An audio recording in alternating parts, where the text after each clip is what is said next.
one at a time, and we'll get the job done. Y'all know what to say. On three. 1, 2, 3. And the home of the Jets. Mr. Primetime. Yo, what is this warm, fuzzy feeling we have around the team? Holy shit, dude. Times have changed. But the thing is, like, you're like our Let's Talk Jets insider. You are the guy on the scenes that has all access, that's all the news and notes. I mean, this is a privilege, man. I'm honored to be here on a Monday night. I appreciate the invite, Tyson. Thank you. It's not an easy schedule, man. You know, it's a lot of, you gotta do some networking here. And the funny thing is, people are like, are you and Primetime still friends? Like, do you guys ever stream together again? I'm like, we're all just doing our own thing. Like, you had things to take care of. I'm just wandering around trying to just do things. And then they're like every other day I would see a comment like that pop up. It was pretty funny. Like, are you guys friends? Are you guys ever going to stream again? Like, what are you going to do? You back. I'm like, but see, now you're like Primetime. Like, you're a guy at the camp with all the fancy videos and all this shit. I'm just like a guy now, man. I'm just here. Doing my best, man. Doing my best. So obviously, welcome back, everybody. What's up, Elmo? What's up, Elmo? This ticket right here that Sparks has is going to be sitting next to me, Primetime, Tyrone, and Paul. So if you want to go to the home opener, buy that ticket. You're sitting right next to us. I can tell you that right now. That's a premium ticket right there. 100%. What's up there?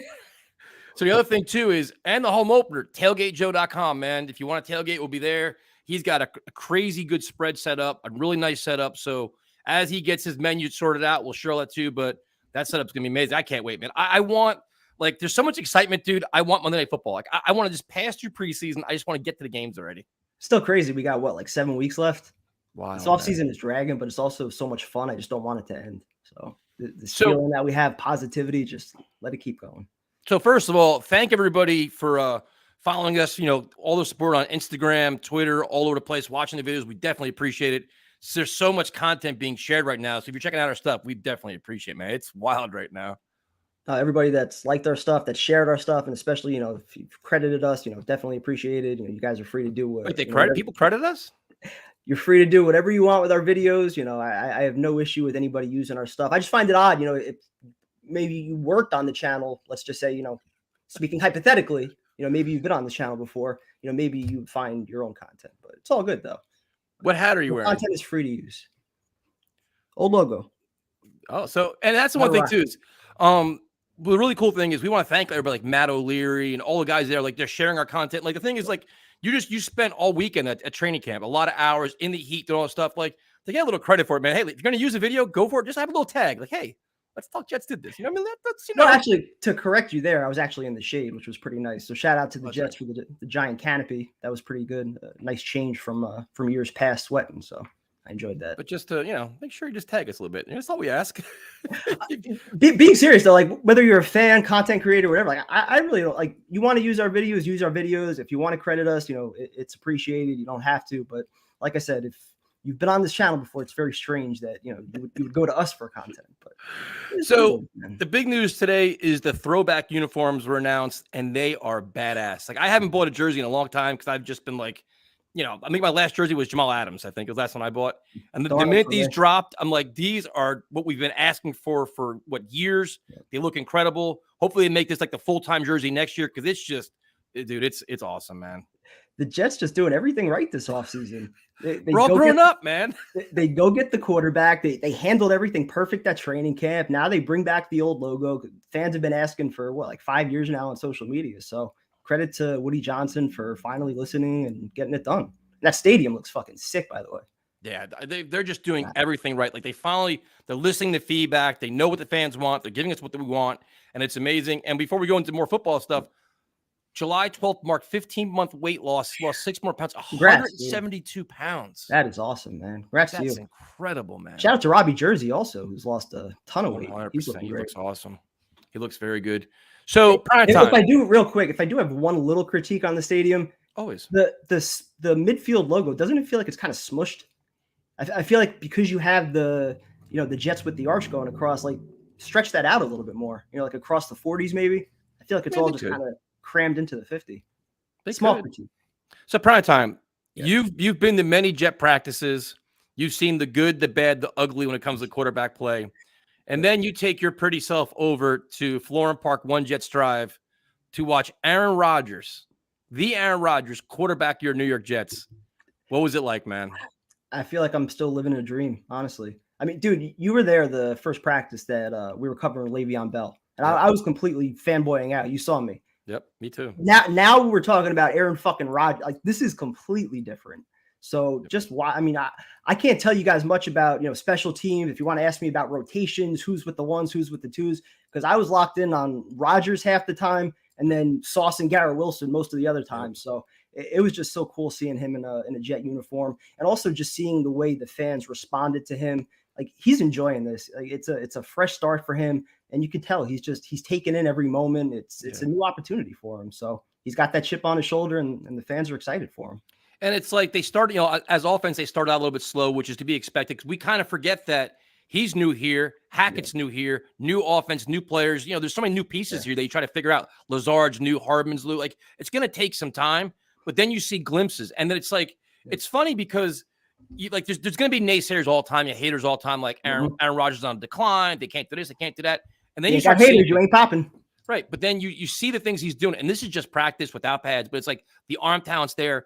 But he's elevating, like the whole team is elevating with him, man. Like like the expectations are higher, but they're all buying in. The intensity is better, the focus is better, and they're all bringing out the best in each other. And Aaron Rodgers does that for you, man.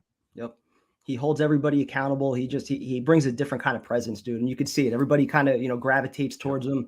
There were a couple of clips that I posted where it was Jason Brownlee who ran the wrong route, and he was pissed. Like, Rodgers was pissed, and you could tell, like, he was telling him what he was supposed to do. And then once they were done talking, it was a pat on the shoulder. Now let's get it corrected. So you could tell that he's holding guys accountable. There's a different standard that, he expects from everybody. So it's cool to see, man. No, it's definitely awesome, man. It's just like you look at, he's going to make Garrett Wilson better. Because I'm sure there's times last year when all the Jets receivers ran their routes and they weren't getting the ball, or there's all these errant throws. Now it's like, you do your job. There's a very good chance you're going to get that. You're going to get the ball thrown to you. And then you see the emergence of Garrett Wilson, man, who is an absolute superstar, where it's just like you see, like you saw what he could do last year with Mike White and Zach Wilson and Joe Flacco. Now you give him a top-level quarterback, and it's just like the sky's the limit. Like, it's impossible to not be excited. You could talk Pro Bowl if you want with him, and it's justified. I mean, it's just awesome to watch. Him and Sauce, man, just have a different mindset when they're out there. I did a video a little while ago, and I compared it to Revis, who was the best practice player that I ever watched, because every single rep, it was personal to him. If you beat him for one catch, like, he was pissed. And you see the same thing with Sauce, and he's often matched up against Garrett Wilson, and the two of them together are just going to make each other so much better. So, yeah, I mean, in and out of his breaks, he looks quick. He looks bigger. He looks stronger. He's poised for a great year. The one toe tap touchdown that he had was just ridiculous. He had I think 3 other highlights that practice as well. So him and Rodgers are already in sync, which is great. Are you going Sunday primetime? I will be there Thursday and Sunday. I'll be there. So now the other question is, while all the focus has been on Garrett Wilson, and rightfully so, because he's going to be a superstar in the NFL, the other guys like Hardman and Corey Davis are starting to surprise too, where Saleh said some interesting things about Hardman. Or, it's like he's not going to be just a jet sweep guy. They're going to use him vertically. They want to expand his route tree. They want to have him a lot more involved in the offense than probably we even realize. So, I mean, who is he taking the reps from then? Because obviously, Garrett Wilson, you want on the field probably 90% of the time. Yep. And then you still got Lazard. So, Corey Davis is making a ton of money also. So where exactly does Hardman fit in? I think he still has to earn those reps, honestly. He had a great touchdown on Saturday. He had an awful drop yesterday. So, I think he's got to be consistent. And obviously he's got that deep speed where you can use him in different ways as a gadget guy or just a decoy. But I still think you have between Conklin and Garrett, you have so many guys that are in front of him. It's like, what kind of role is he actually going to have? How many targets are realistic for him, I think. Well, you put him in a slot, let him stretch the field if you want. But the question is, it sounded like Corey Davis is getting a lot of looks, a lot of targets, which is interesting because now somebody's saying, he could be the number 2 guy. A lot of us are writing him off as a cap casualty, and now it's like he could have a prominent role in this offense. Just got to stay consistent. The injuries been a problem with him. The drops have been a problem, some penalties and things. I mean, if we can get the Corey Davis to last year with Tennessee, that would be huge for this offense. I think that between him and Lazard opposite Garrett Wilson, and then being able to rotate, whether it's Cobb or Hardman in the slot, you have so many different ways that you can kind of pick your poison and beat teams. Yeah, no, that's exciting. And then the one thing I wanted to ask you about was the running backs. Obviously, Brees Hall's not practicing, but Zach Rosenblatt had an interesting thing where he thinks that, Bam is the guy that's really showing himself the most, looks explosive. Again, not pads, but they said Bam's looking more than Michael Carter is right now. Me personally, I thought Carter had a little bit more of a pep in his step, looks a little bit faster, but that's just me. And it's not a knock against Donovan Knight at all. I just feel like he kind of looks like the same player that he was last year, which was still a great NFL run. I mean, he was shining in camp last year, so Right. It's not a knock on him at all. I just feel like Carter looks a little bit more like that year one Michael Carter, and if he's that, I think he's going to be ahead of Donovan Knight. Yes, which is interesting. And then you look at the tight end position where obviously everybody has high expectations for Conklin. Azuma I think he's banged up and stuff like that, which is fine. He's not working his way back. But then Ruckert, fully healthy now, full NFL offseason, knows, he knows what he's doing. He's acclimated. He's healthy. He's fit. He's big. He's explosive. He's nasty. Like, I think he could have a big role too. Like, we always wonder about, do we need more wide receiver, which I kind of still think we do. But then it's like you have 3 tight ends that could be really dangerous. Plus, you have the running backs come out of backfield. What'd you see out of Ruckert, if anything? Ruckert looks good, man. I mean, again, it's, you're not in pads or anything like that, but just as far as, being fluid, running his routes, looking good, yards after the catch, like he looks pretty solid, man. Hands have been good. I hate to say this, but I almost wish we didn't have the contract locked up with Uzama, because Yeboah, I'm sure you saw the one highlight that he had, the one-handed catch in the end zone. I mean, he's been looking pretty good. I think he's pretty athletic, converted receiver. And you got Kuntz, 6'7". He moves a lot better than I thought as well. So that's 4 guys right there with Conklin and Rodgers already showing some chemistry. So, who would be the odd man out? Yep. And the other thing too is, would you see out of Brownlee? Because that's a guy that everybody's rooting for. Now that Mims has been traded, there's a little more room, a lot more competition. Did you see anything in Brownlee where people are saying that's like their early sleeper pick to make the roster? I'm sure you saw the one highlight, the throw from Zach, where he just went up over Eccles. That was pretty sweet. I mean, supposedly he's a great deep threat, vertical threat. But from what I was reading, he didn't really do much as far as special teams in college. And, if you're going to be the 5th or 6th receiver, that's where I think he's ultimately going to, earn his roster spot. So between that and also learning the playbook, and like I mentioned, he had the one error where I think Rodgers was expecting him to do like a quick slant because he threw the ball right away and he was kind of going vertical. So that's where, he had the one hiccup. So, and then that's going to happen. I mean, he's a rookie, man, trying to learn the offense. And I'm sure it's head spinning. Yeah, absolutely. He's quite like overwhelmed. Yeah. Now, what were your thoughts on the Mims trade? Because I was a little bit surprised that it happened now. Why wouldn't it happen during the draft? We can get compensation this year.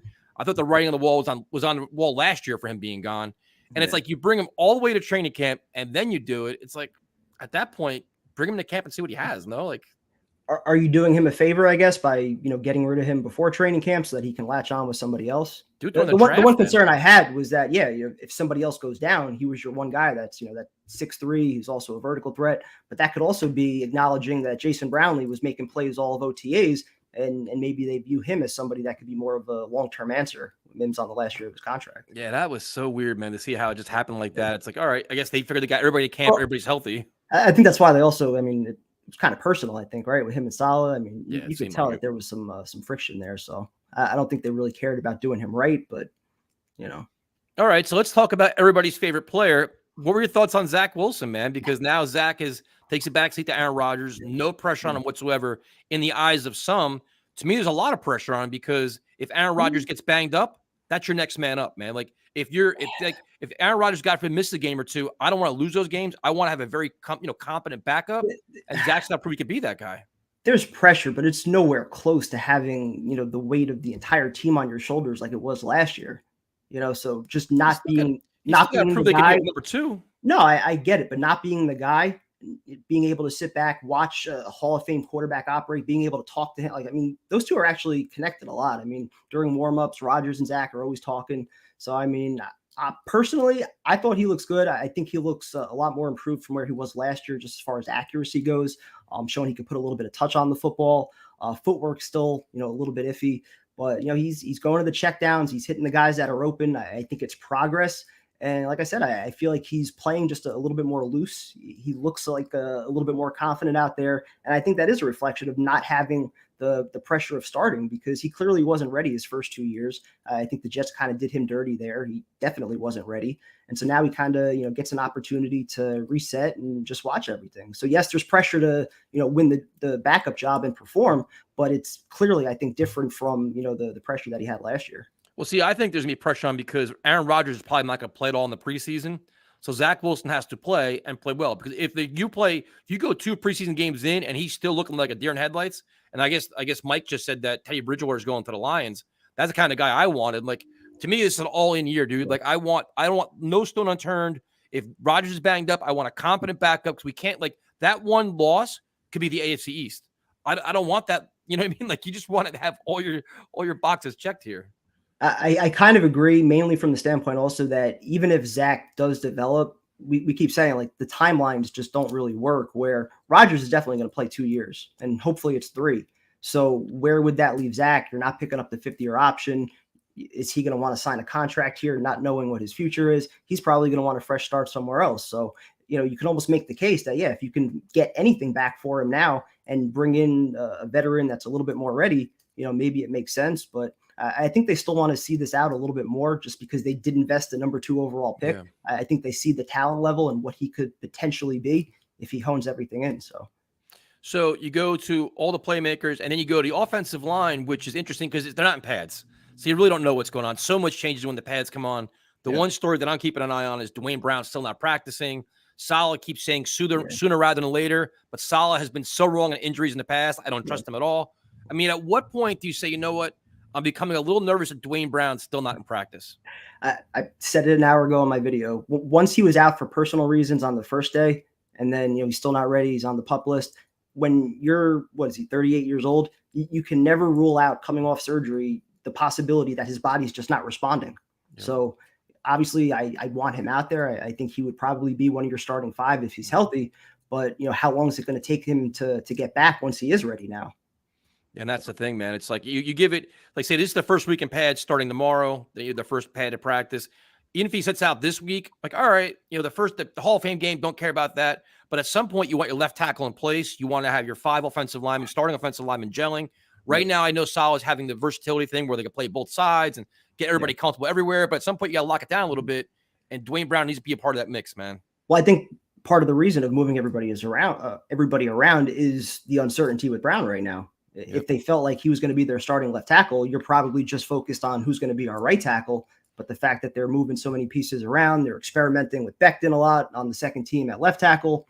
Yep. I think that's possibly an indication that Brown's future may not be certain. I don't know. Yeah, that's the one thing you're thinking about, because the offensive line is really, really interesting to see. What about George Fant? He's out there. He's posting videos, man. I saw that, man. He's posting workout videos. Bring him back. So what did you see out of Mekhi Becton, man, who looks like he's in phenomenal shape? There's been no issues so far. Is he playing left? He's playing left and right at this point in practice, but not with the first string, though, with the second string, right? Yeah, he's been working with the second string. Looks pretty good on most reps. I posted a ton of the videos. You can check it out for yourselves. The one thing I will say, and Kyle noticed this too, we were watching practice together a few times after, and we saw last year, like, where he was really laboring after some plays and he was on one knee. Wasn't to that extent, but still a few times, like, where he was kind of, almost stumbling around a little bit or not putting so much pressure on the knee. I don't know if he's fully 100% yet. And also conditioning wise, I just don't know where he's at. Like, clearly he's in shape and he looks better, but can he hold up over, long drives and full games and things like that? I think that's another story. Obviously, you train people, so you could look like you're in shape, but you could be gassed out after 2 minutes. So yeah, that's like the weight loss could be great, but your overall, physical conditioning can be different, where you don't have the cardio, the stamina, stuff like that. So overall, when you look at the Jets offense under Aaron Rodgers and Hackett, what was the tempo like? That was the most interesting thing, because under the floor, you'd see some things you're like, this looks kind of, you just didn't seem in rhyme or rhythm, and there's a lot of uncertainty. What's the rhythm with Hackett? Just quick getting in and out of the huddle, quick getting plays in, just a sense of urgency with everything, and a high compete level. I remember, so Kyle and I were talking about this too. So many times we would leave practices last year, just like, what did we watch? Right? Like, what did they even do? And this year, like, everything between, individual reps, 7-on-7s, team drills, like, these guys were actually going at it. And again, shorts and shells, and, guys are hitting the ground. Clemens and Jermaine Johnson were starting fights every other play. Like, these guys are actually competing at a high level right now. So there's definitely a sense of urgency, I think. See, and the thing is, too, I thought last year the defense knew they were better than the offense because the quarterback sucked. So they kind of got a little overconfident, and the offense, your identity was what, Joe Flacco being your quarterback. There was no, I mean, you're going up against there, right? Now it's like the defense is taking it personal. Like, all right, Aaron Rodgers has high flying offense. Now they're being challenged. If you make a mistake, he's going to light you up, right? If you like, everybody's being held accountable on both sides of the ball now, which makes it so awesome. That's like, this can make the defense so much better because now they have to compete at a higher level because they're going to be any little hole, he's going to find it. The small windows, he's going to find them. And it's got to be so much fun to watch. Iron sharpens iron, baby. It's true, though. It's just like you make that one mistake. It actually is true this year. Like you actually have talent on both sides of the ball that are going to make you better on Sunday. That's what you want. And the really cool thing was I watched an interview with DJ Reed, and he says Aaron Rodgers actually talks to the defense and tells them the mistakes they're making or things he looks for to help them get better and shut things down. Like he'll say, listen, you turn your coverage this way, or look for this here. He helped CJ Mosley one time where he won't tell him like during the practice, once it's over, like, all right, here's where you made the mistake. Here's what you may want to check it out. He's always talking to Ulbrich. I mean, that's a facet of, but that's a facet of him I didn't really expect. Cause like you heard all these things in Green Bay and now you're seeing all this here. And it's like, how much bullshit were being sold there? Like he's not this prick. He's a team first guy. He's involved in everything. I think he clearly just wasn't happy there. Yeah, because every single myth that we've heard about him, it's been proven wrong already. From him, not showing up at OTAs, he was there every day. The diva, he's been working his ass off. He's been a leader in every sense of the word. The experience that he has, it's invaluable, man. And like he's involved in every facet, man. Offense, defense, special teams, helping out everybody. It's ridiculously exciting. So the offense, you feel really, really encouraged, especially with the emergent Garrett Wilson. Breece Hall will be coming back sooner or later. The Dalvin Cook stuff, who knows what's going to happen with that because of that report that came out, which is a terrible report about him. But now they're saying there's like contradictory reports where it may not be true. But, we'll see what happens there. Defensively, man, it's getting really, really exciting because. What about Joe Tippmann? What about Joe Tippmann? Talk about him. Nah, dude looks good, man. Just a mauler in the run game. You could see it already. Just moves well. A few other guys that I had some notes on. Bowden, he's been pretty active in the passing game. We talked a little bit about Kenny Yeboah. Pretty sure that was it. Irvin Charles, that was another name I wanted to mention. I had high hopes for him because he had a real solid training camp last year. Haven't really noticed him. I think he had one penalty yesterday. So were they using Ruckert as a fullback at all or no?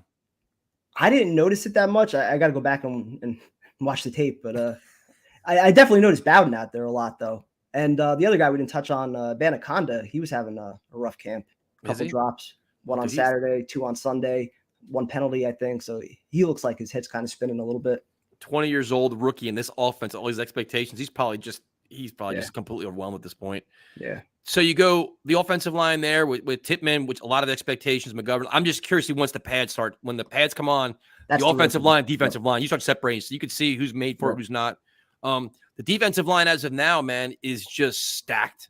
And you look at Jermaine Johnson, Michael Clemens, year 2, Carl Lawson, healthy. You're adding in Al Woods. You got Jefferson, like all these different pieces, man. It's got to be you just can't wait to see them unleashed. Like you want to see them just attack, right?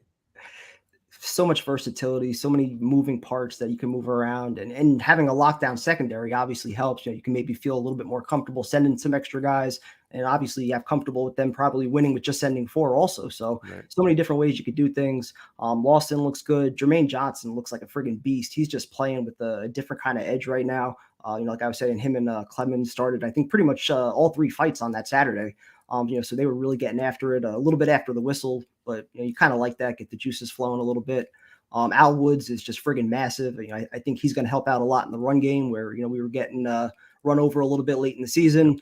Quentin Jefferson, he moves around pretty good. They had him moving around from playing end and D tackle. So a lot of versatility, a lot of guys that you can move around. Obviously, you want to see McDonald eventually get out there soon. He's hurt, isn't he? Yeah. What was it, a calf or something? He was in a sleep, they said, right? He said he had like a contusion in his leg or something like that. So then you go, the defensive line can create all kinds of havoc. The interesting story right now is the Jets seem to have a lot of confidence in Jamie and Sherwood, where I was a little bit surprised. But then when you started hearing comments from CJ Mosley, Jordan Whitehead, they're talking up like this kid can play. He just needs a chance. And Quan's still not being signed anywhere. To me, I thought maybe Quan's going to sit out this first week of training camp because you know what?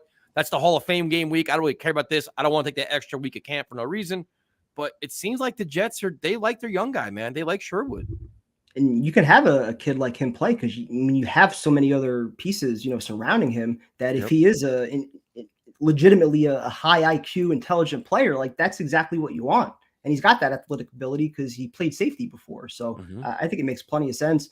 Nasruddin, I thought Nasruddin, his rookie year actually looked a little bit better than Sherwood. Yeah, me too. But for whatever reason, haven't really noticed him as much. But Sherwood looks good, man.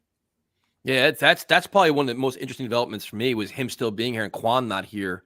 Sherwood just and everybody talking, just praising him like that. Then you go to secondary where obviously Sauce, DJ Reed, Michael Carter, just super, super exciting, man. And they're just and the cool thing about Sauce having that that tenacious effort he gives, DJ Reed's the same way. Like they're all just attacking, man. Like they take a lot of pride in their craft. Like you said, dude, like they do not like giving up completions. Period. Like it just pisses them off. And then you put them behind a relentless pass rush. Now your turnovers come in. Now you're going to get all your interceptions. You're going to get those game-changing plays we couldn't get last year because the Jets were either losing by too many points or, the defense is getting tired on the field for 45 minutes. No, absolutely, dude. They just feed off each other. They compete at such a high level. They take so much pride in each rep. They're always talking to each other. Michael Carter also, he's always getting praised like Sherwood for, his football IQ. I question maybe what they have, behind them. Because you got Eccles that's going to be suspended for the first game. Bryce Hall, I've been kind of down on. So, what do you really have, backing them up? But as far as your top three goes, I mean, I'll take those over anybody in football. Yeah, and then the safety position is interesting because you have Jordan Whitehead, who Salah said he had a great year last year. I was like, I didn't see that, but said that he said Jordan Whitehead had a great year last year, and it was 3 plays. If he would have made 3 plays, 3 interceptions, we would have been talking Pro Bowl for Jordan Whitehead.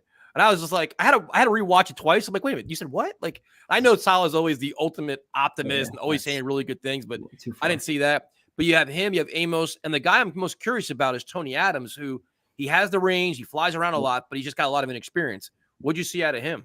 No, Adams definitely looks like their best coverage guy, just as far as range, flying around. Didn't really notice Amos all that much, but I think Adams is going to have a legitimate role on this defense. So, which is interesting, man. It's just like, all right. And like, again, it's so early, man. It's July 24th. There's going to be cuts all across the league. We say, you know what, here's a safety we want. You could bring him in. You can there's going to be a lot of roster adjustments here. But overall, I think if you had to look at one spot in the defense, that's kind of the one area you're like, you know what, not so comfortable with it. You can tinker a little bit because the loss to Chuck Clark is actually pretty big. Yeah. So. Whitehead does look, he looks like he slimmed down a little bit. Looks a little bit, quicker than he was last year. So, we'll see how that plays. Yeah. So overall, I mean, a lot of positives on both sides of the ball. They're all competing very well. There's so much legitimate talent.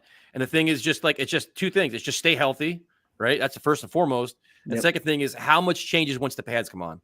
Because we've been to many practices before. We think this guy, oh my God, this guy's a great. The minute the lights come on, the pads come on, right down it goes. So Morris. Yeah. Always remember. love that guy, man. So what you got. What people got to also remember, like, you got to be able to take chances in training camp. Like, it's like some of the 50-50 balls that, Zach got knocked for, on the one catch from Brownlee and, some that Rodgers threw up. Like, they didn't get intercepted. They were still only in a spot that, a receiver can get it. Like, overreacting to individual plays when you got guys rotating in and out, 1s and 2s, you're trying to get different looks and see who could beat this guy or who could do what on a 50-50 ball. So you can't overreact to individual plays. So.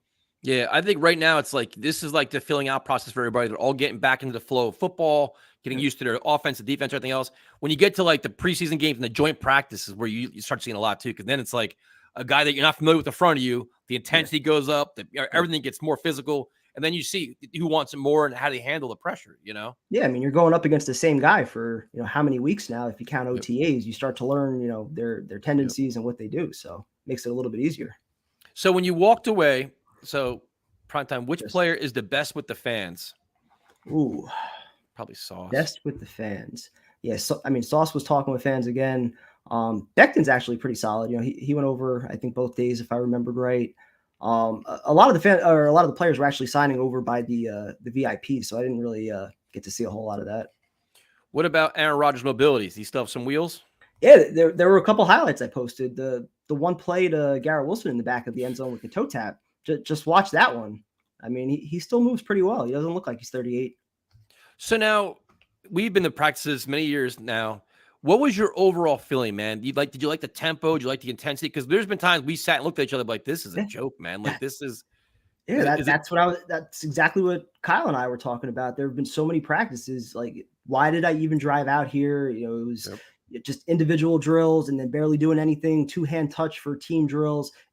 It almost just felt like guys weren't really working. And I took a lot of that back to Salah's credit. The way the team started last year, they were a great fourth quarter team. They took over games in the fourth quarter. So me questioning all the conditioning and things like that, I was like, all right, do things your way. I guess you're trusting the players to, take care of their bodies and things like that. But this year, it actually looks like they're going after it on every single play. So obviously you just want to make sure everybody's staying healthy and not pushing it too far. Like, it kind of looked like Clemens was a few times, but you like that in some ways. I like the energy Hackett brings too. That one touchdown that Hackett's running around doing all kinds of stuff. Fiery. Reminded me of Rex running up the sideline. Yeah. Which is good. So now what was the feeling with the fans, man? I saw you post the video when Aaron Rodgers first walked out, which had to be awesome.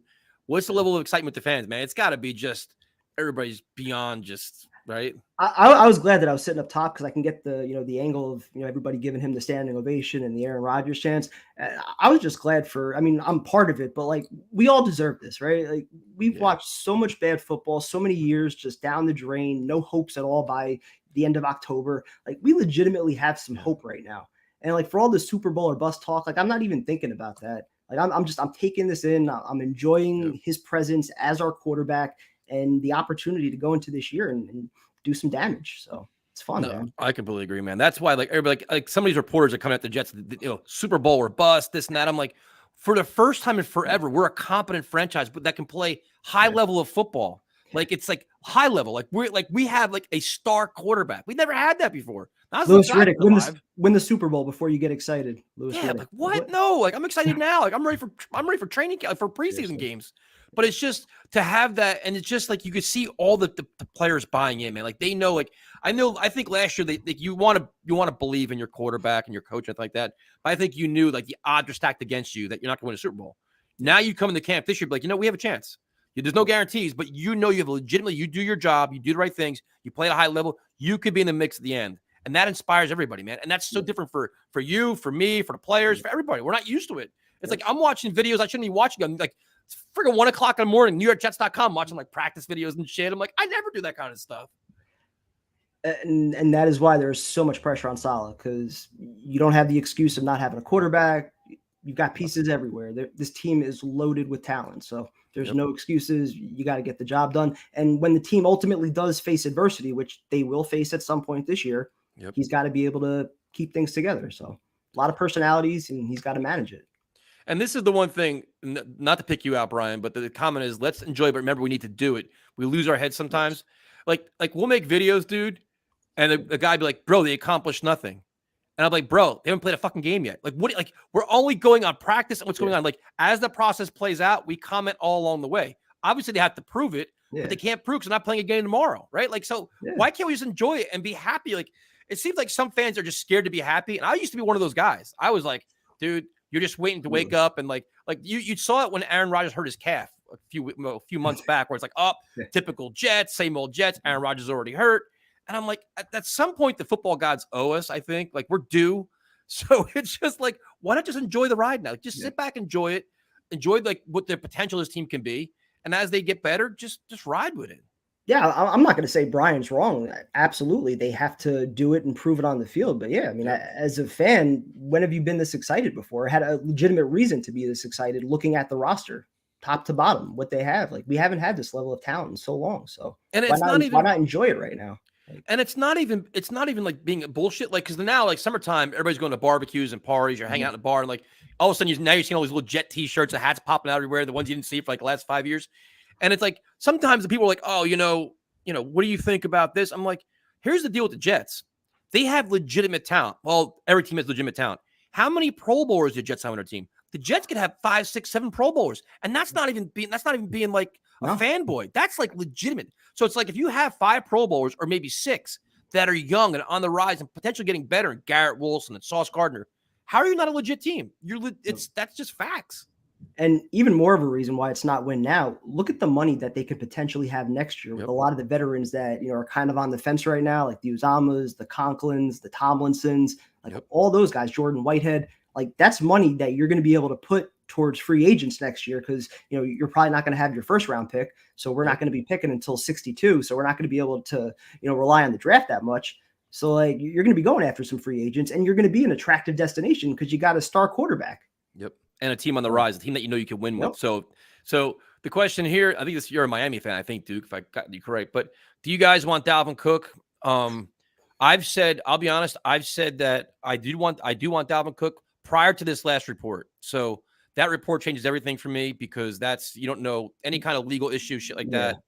Was that a new report though, or was it just something that had gotten recycled, I think, from I don't know. Then there was there's hush money that was supposed to be coming out or just whatever. But I'm like, my point was this is if Breece Hall, you don't want to rush him back. We've talked about this many times.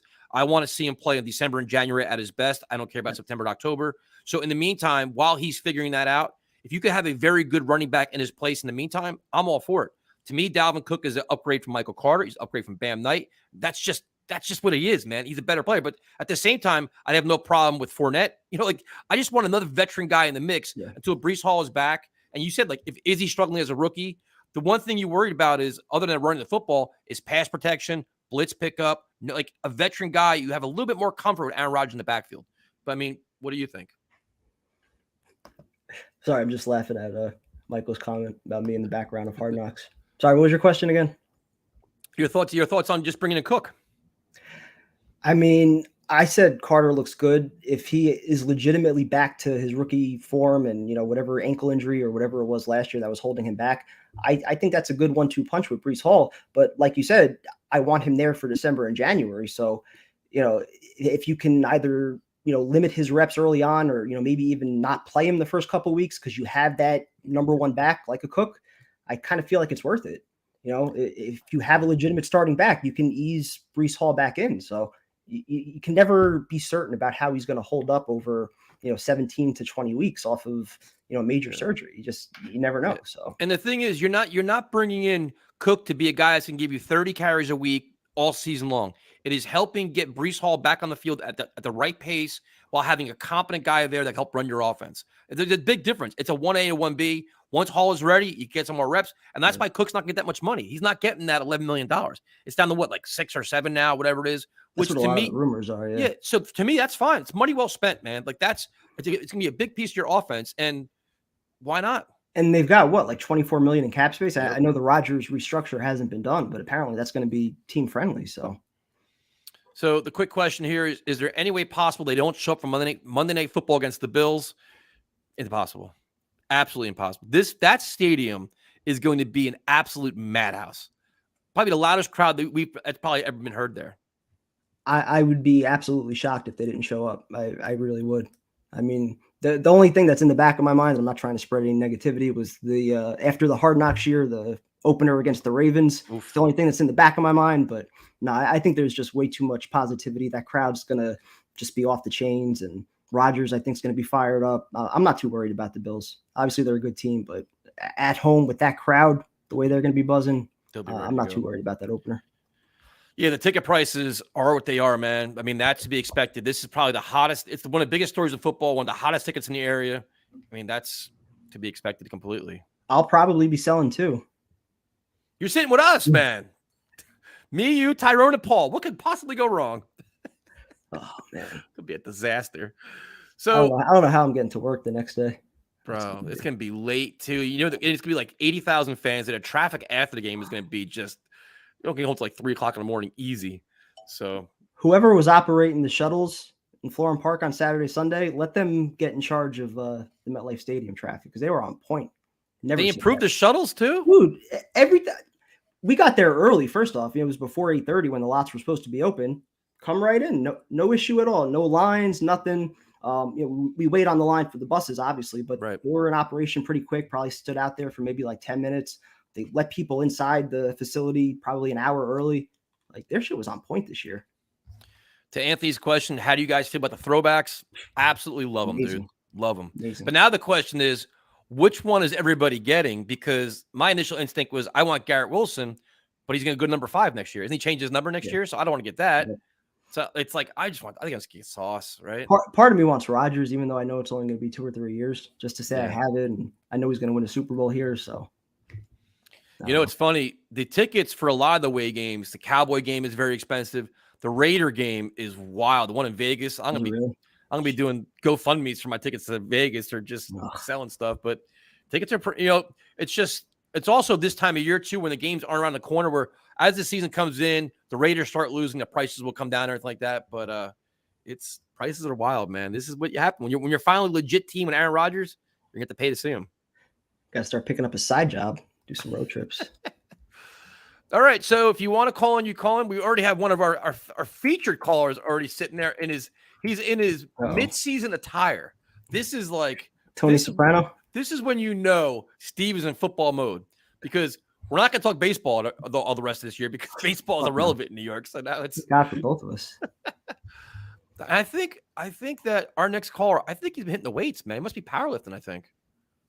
Are you ready for this? You ready for his training camp debut? You ready? Yes, I guess I have no choice. What's up, man? What's up, guys? First of all, how's your summer going, guys? Doing great. How's yours? Summer's fantastic. Been keeping busy, man. Busy doing what? Busy helping out another account with my job and been doing DoorDash. I've been busy, but just have been keeping myself busy, man. Make that money, my friend. Yes, sir. Are you going to the home opener today? As soon as when I saw the Jets were going to do the 1980s, hello, Elmo. When I saw the Jets were going to do the 1980s uniform, I immediately thought of you, Tyson. Like I know you've always said the last couple of years, when is Woody going to bring back the 1980s uniforms? And I've been saying that too. Finally got your wish. It's awesome, dude. That helmet. But you know what it is? I saw the helmet. This was over... When was it, in the spring? I was in Dick's Sporting Goods, and I saw the old school helmet being sold there. I'm like, there's no way they're selling this shit without having this launch. But I'm excited, man. I love the look. The jersey looks incredible. The helmet looks great.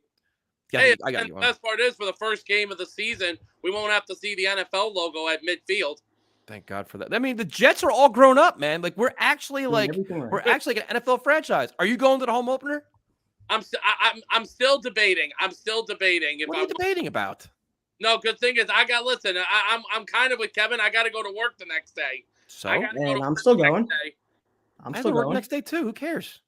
Yeah. But the thing is, I don't want to come in too tired, and then my boss tells me, Steve, what happened? You drank too much last night, and then you don't drink. Well, there's 2 things. First of all, you don't drink that much. Don't act like you do. Secondly, that's what coffee's for. Yeah, that's what is coffee for. But the thing is, I work in a strict school, though. That's the thing. I work in a strict school. So does a school not allow coffee? No, they do. But the thing is, if they see you come in and if you're not right, they'll immediately send you home. What do you mean not right? It actually happened to me a few years ago, and it's something that I don't want to talk about. You don't have to talk about it. I'm just asking a basic question. Like, what's not right mean? You can be tired. Like, sometimes I go to work and I don't sleep well just because for whatever reason. I don't get it. It's not drinking. It's called I didn't get a good night's sleep. What's wrong with that? Yeah, well, one time, when I was on my break, and when that did happen, I fell asleep, and I was past 10 minutes after when my break was supposed to be over, and I got yelled at by my boss. Well, I mean, I didn't say fall asleep at work. I just say pound coffee. That's what I do. I just rip down some coffee, get an espresso or something. So that's what alarms are for. Yeah. So Kevin, by the way, I wanted to ask you this: How did it feel to finally be under shades for the practice? Because last year remember with the 3 of us, we were standing at the top row of the bleacher, and we were all wearing the tank top shirts, and we were all like getting sun like right on our shoulders. How did it feel to finally have a thing covered? It felt great. It felt great. It felt great. It was. Wait. Most importantly, did you remember your sunscreen? The first day I didn't. He's under the shade. What does he need sunscreen for? Well, he's still in the sun when he's got to walk in. Oh my God. The first day I didn't bring my sunscreen. I was actually gonna sit up close, and then I like the view up top a little bit better. Second day I brought it just in case, but no, I did not need it because I was in shade.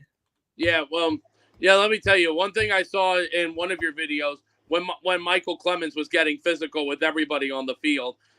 When Clemens was getting physical, dude. Let me tell you something. I'm going to say this right now. Michael Clemens is the one player on that team I would not want to be near. Like he is a freaking scary dude. He is a freaking scary dude. He comes in training camp with a barbed wire bat. It's like, what is this? ECW back in the old days. He's the only guy you're scared of? He would be the one guy I would be very, very nervous to meet. You're not scared of Carl Lawson? Oh, again, I couldn't hear you. You could take Carl Lawson. Would you be scared of Carl Lawson? No, I would not be scared of Lawson. You're so full of shit. Come on, man. Carl Lawson's a beast. Were you out of your mind? But he's a nice guy. Clemens has that like that mean look on his face. So you don't think Carl Lawson could have a mean look? Nope. He has a mean look on the field. I don't think he has a mean look off the field. All right. So if there was one guy on the team that you'd want to hang out with, who would it be? Oh, it'd be Garrett Wilson. That you want to hang out with? Yeah. Okay. Are you buying a new throwback jersey? Planning on it. If I would either buy Wilson or I buy Sauce. Zach Wilson? Sauce Gardner. Oh, they said Wilson. Nope. He said Wilson, didn't he? I did not. I said Sauce Gardner. You said I'll either buy Wilson. I heard Wilson. Yeah, I said either Garrett Wilson or Sauce Gardner. You didn't say Garrett Wilson. You said Wilson. So I asked if it was Zach Wilson. No, it's not Zach. It's Garrett. Why do you hate Zach so much? I don't have anything against Zach. It's just that I think Garrett Wilson and Sauce Gardner are more of the star players on this team. I can't do it. This is our first show of the year. We're officially back. I can't. We're back. We've had such nice streams the last 6 Mondays. We're back first time. This shit that's going on already. So Steve, what are you looking forward to in preseason? What am I looking forward to in preseason? Yep. Hopefully the improvement of the offensive line. Hopefully everyone on the offensive line, as you mentioned, stays gel, because the thing is, I don't want to go into a season when we already have a player down on the offensive line and then a new one has to come in and then they got to learn the system, because it's been an issue that we've had the last couple of years. So I'm hoping that the offensive line is in sync with it together. Another position that I'm looking forward to is the linebacker position, because I know we definitely made improvements on that in the offseason. I mean, Jermaine Johnson now is time out. College number. Hold on. We made improvements at the linebacker position. What exactly do we improve? Then we got what was? Oh shit! Hang on, I'm trying to think. No, it wasn't linebackers. Hang on. I'm sweating. Yeah, it's just, listen. I worked a 12-hour workday. Me too. I'm trying to think. I've been up since 5:30 this morning. No, I'm just saying, because you're saying linebackers. It's the same. Can be the same starters as last year, minus. Well, no, actually, it could be less. It'd be Quan instead of. Yeah, no Quan. That is. I mean, hopefully, what Steve is saying is that Jamie and Sherwood's going to be an upgrade over what's his Quan name? Alexander. That's what he was trying to say. Makes an upgrade. What are your thoughts about going back to the offensive lineman? Do you think Tippmann is the starter at center, or do you think McGovern will be starter? That's prime time. He was there. I think at some point Tippmann's going to start. The other guy, Schwitzer, he's also getting some opportunities there too. But I think at some point it's definitely going to be Tippmann. I don't know about week 1, but you'll see him starting for the end of the year. See, now, Steve, what do you think about the Mims trade? It was honestly something that was going to happen because, Mims obviously was coming into camp as the number 6 receiver, I believe. And the thing is that I kind of knew that this was going to happen.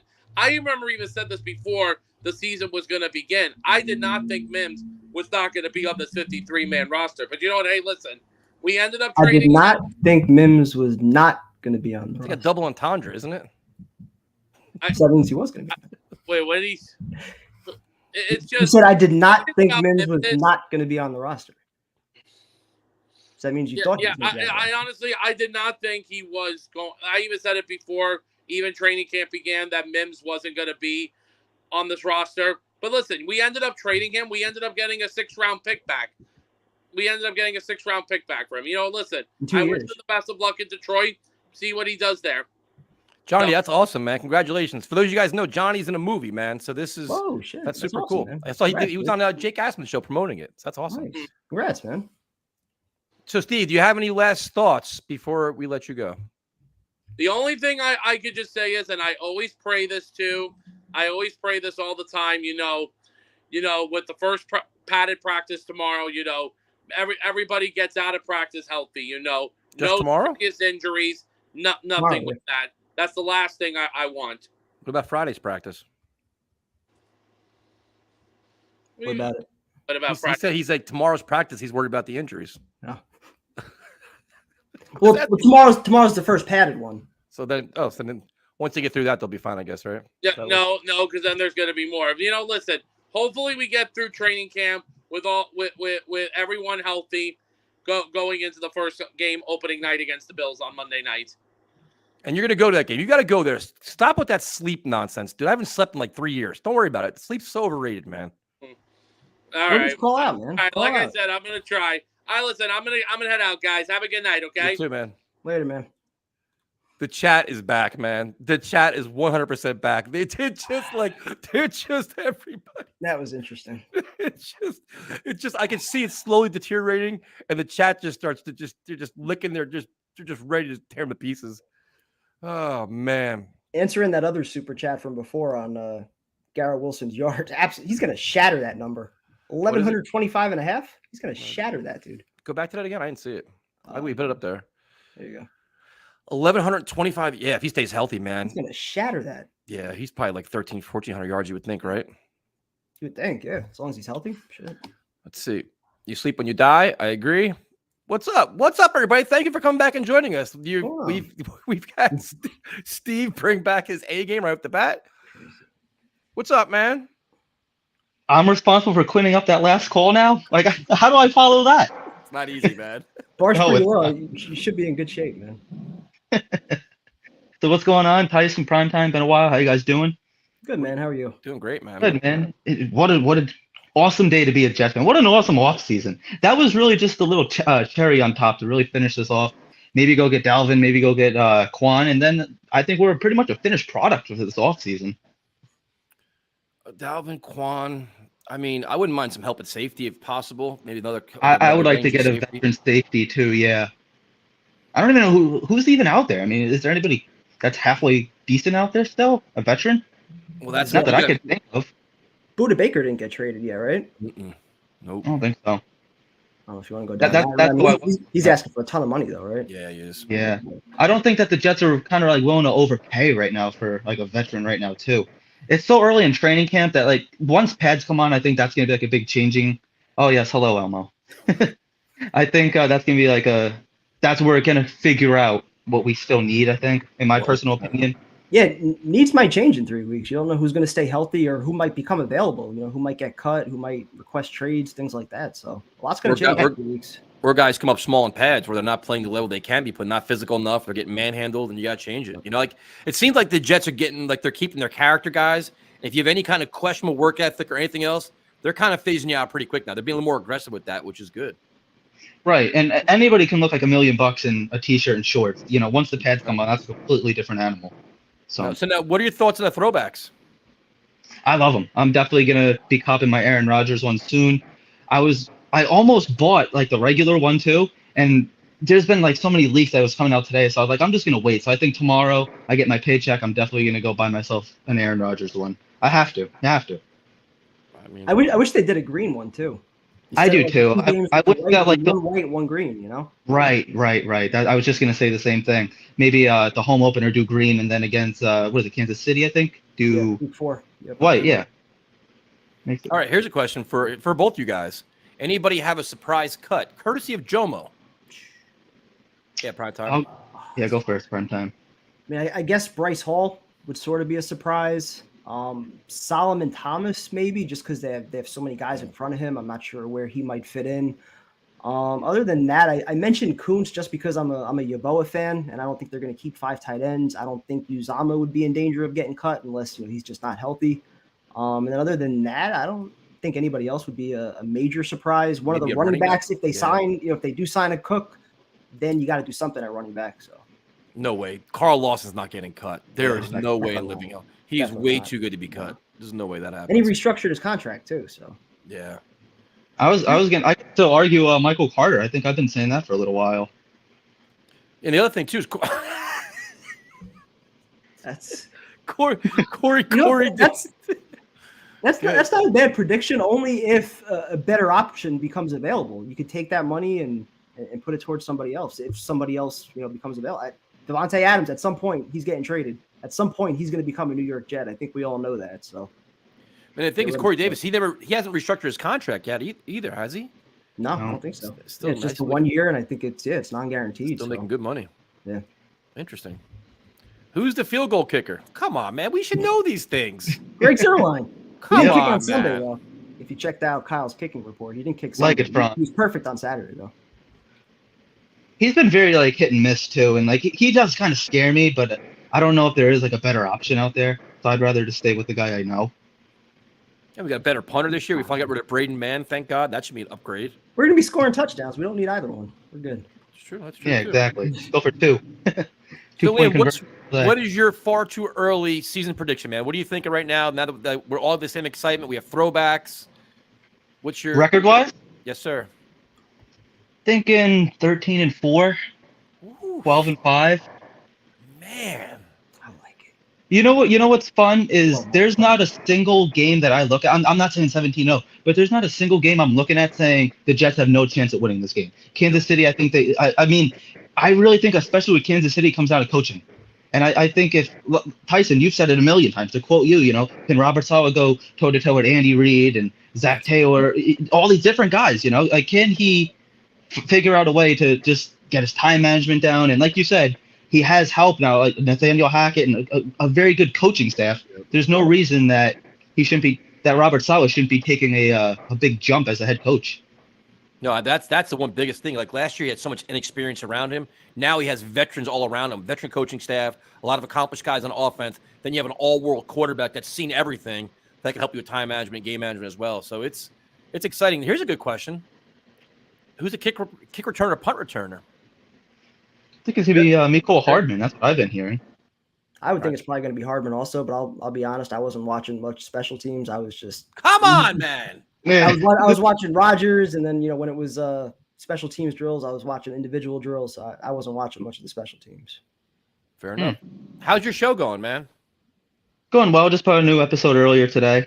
Just had to do a little pre-record. Couldn't go live tonight, but Why not? I try to get something going on every day because my co-host is just on a million different shows, so he had something going on tonight. Gotta hate when that happens, man. I think the same thing in prime time, man. It's just kids. Yeah. All of them.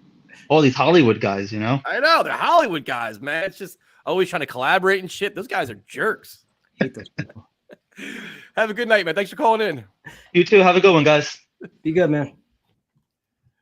You do a couple of collaborations. Everybody's like, "Are you in prime time still friends? Do you not like each other?" I heard I got fired. You got fired. Yeah, especially when me and Tyrone did a show last week. Like, Kevin's the odd man out. I'm out. And then now tonight, be like, "Oh, Tyrone's the odd man out." Now he's gone. Tyson, meet me at MSG this weekend to catch the Fish concert. Johnny, I'm going to Godsmack Saturday night, bro. I'm not going to Fish. Prime time, listen to this. So just so you know, in about a week from in about 9 days, I'm going to be officially deaf. So I'm going to Godsmack on Saturday, Alter Bridge and Seven Dust on Wednesday, then Metallica the following Sunday. There's no way I'm with hearing. It's going to be gone. There's not an ounce of hearing be left. I only know Metallica. You never heard of Godsmack before? Oh yeah, I've heard Godsmack. Come on, man. I couldn't tell you any of their songs, but I've heard of them. I'm not gonna be able to hear what the shit. All right, we will go to Jets Unleashed. Hey guys, how you guys doing? What's up, man? How are you? Man, I'm happy, man. Football is back. Awesome to get to see our team do very well, and only that, Pat's go on tomorrow. It's gonna be a great day tomorrow. What the hell happened to him? Is he blurry or is it me? A little blurry. But the beer kicked in a little bit there. I was like, wow, maybe I'm not seeing shit. Your goggles? Did you? Oh, go ahead. What do you thoughts on the throwback jerseys? I love them. I love the sack exchange thing. I'm a youngest, so I haven't got to see that. But they look good. I love them. I'm gonna get a Rodgers one, and I'm gonna get a sauce. There you go. One. So, I have a question for you guys. So we don't know when Brown's coming back, but if somehow Brown isn't ready, could we see Becton left tackle, and then Brown will come back? When he comes back, he'd be a backup until something happens to Becton. Could that be a possibility? Or would they use what's his face from the Packers? What's his name? Turner? Billy Turner? Yeah. He's been getting wrecked on a lot of plays. He hasn't looked very good. I mean, I know it's again only shorts and shells. But see, if you do that, if Brown, that's a good question, man. I personally, I think it's all dependent on Becton. How does Becton look? If he looks like year one Mekhi Becton and he's healthy and he's keeping his weight in shape, conditioning wise, he's okay. I mean, he's probably your best left tackle, right? Yeah, you would think, right? So if Brown's not 100%, I mean, he would make a good backup. I don't think they would experiment with him at right tackle. So why don't we have a Raiders fan in our studio now? He's holding up a Raiders sign. Like, who is that? I don't know. Hank with a Raiders sign. I don't know. It's so weird. I don't know. Dude, Dolphins fans, man, they're getting really worried about us, man, because I'm seeing them on the timeline a bit. They're going after Sauce. They're going after Gillett. They're going after Rodgers. It's so funny. They all worry about us now. Let them talk. Listen, I mean, one thing is, though, I still respect the Dolphins, man. They have a very good team. If Tua stays healthy, they're going to be dangerous. They got a good defense. The Bills are still good. The Patriots are the team that, you got to sweep them. But listen, the Jets got a chance, man. Like they got to rise to the occasion. Right. This is going to be a tough year no matter what we do. It's a tough AFC. A lot of times to be good, everyone's good at this point. So it's going to be 8. To be honest, 6 teams are looking to win a Super Bowl, but only one team can. So it's going to be interesting this year.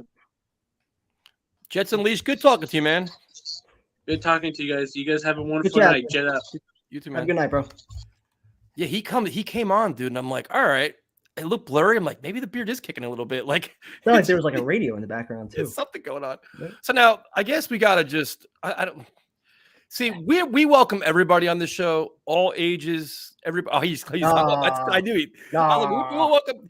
So somebody was in our studio getting ready to come on, and he was flashing like this little. He's obviously a kid with his little Raiders sign going back and forth. I was gonna bring him on. He definitely didn't think he had a chance of coming on. We bring everybody. Welcome everybody, man. Of course. You want to talk Raiders? Come on. Yeah. I mean, you don't have a quarterback right now, and your stadium's gonna be taken over by Jet fans. But whatever, And your wide receiver is going to be asking for a trade soon, but all good. Look at this guy. Now, the thing about Bubs, it's like, remember when he first used to call in? He had like the scratchy voice. He looked all nervous. He looked like now he's like, he calls in. He's like, every time he calls in, it looks like he gets like 2 years older. Yeah. He's like Showtime now. This guy, he calls in. He's got the whole persona, the confidence. He's not even reading notes anymore. He's just talking about what he wants. Never used to read notes. How's it going? Yeah. What's up, man? Days.